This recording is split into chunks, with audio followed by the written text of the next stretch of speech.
Hello, everybody. My name is Javier Garza, and welcome to the Texas Adult Summer Reading Program for 2020, sponsored by the Dustin Michael Sekula Memorial Library. And I will be reading to you for you all today from my book, Creepy Creatures and Other Cucuys. I will be reading the story titled The Vanishing Hitchhiker. And it goes something like this. Driving his Chevy truck down Old Highway 83 on his way to a night of dancing and fun at El Bocacio's nightclub, Eduardo Garcia noticed that there's a young girl dressed in a white party dress standing alongside the road. Now, Eduardo was not in the habit of picking up hitchhikers, no, not him, but being the good Samaritan that he was, he decided to stop and see if the girl was in need of help. For all he knew, the car could have broken down. Hey, you need some help, he asked.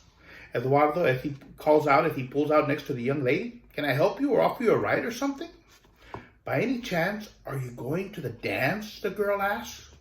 Why, yes, says an elated Eduardo. Do you want to go with me? He asked. Now, he usually was not that formal, but there was something about this girl that just put him very much at ease. I'm an okay dancer and I have no date, he tells her. The young girl smiles and nods her head in a gesture of yes. Now at the dance. Later that night, Eduardo is having the best time of his life, dancing with the young beauty, whose name he now knows is Cecilia Cantu. He could not believe how lucky he was to have found her. Driving back home after the dance, the girl told Eduardo that she had gone to the dance against her father's wishes. Her father, she said, had felt that she was too young to be going to dances on her own, and he was too tired for working all day to be her chaperone. The girl, however, said that she had felt the need, the urge to go.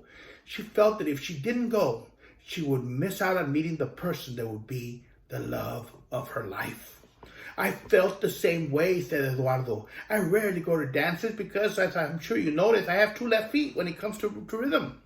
But something told me that if I did not go tonight to this dance, I would regret it forever. And I knew that the minute I saw you, I had found the true love of my life. Those words said Eduardo, and the girl kissed. Now, later that night, Eduardo was dropping her off at the exact same spot where he had found her because that's what she requested. He said to leave her there because if he took her to her father's house, her dad would get mad.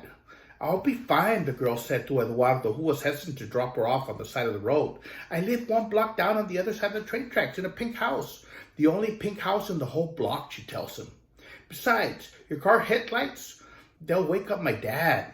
And if that happens, then we would both be in real trouble. Well, here's my coat. It will keep you warm, he tells her, noticing that for the first time that how cold the night had become, especially around them. It was as if the temperature was dropping for some reason. He placed the coat on his shoulders and kissed her goodnight. She in turn told Eduardo that she would love him forever. She walked away and disappeared into the shadows. Now, the next day, Eduardo went to her house. He found the one pink house and knocked on the door and asked to see the girl named Cecilia Cantu, but was shocked when the man said that the girl he was asking about had been dead for 5 years. What do you mean she's dead? Questioned Eduardo, whose joy at his newfound love had suddenly been cut short. She was killed 5 years ago, said the man.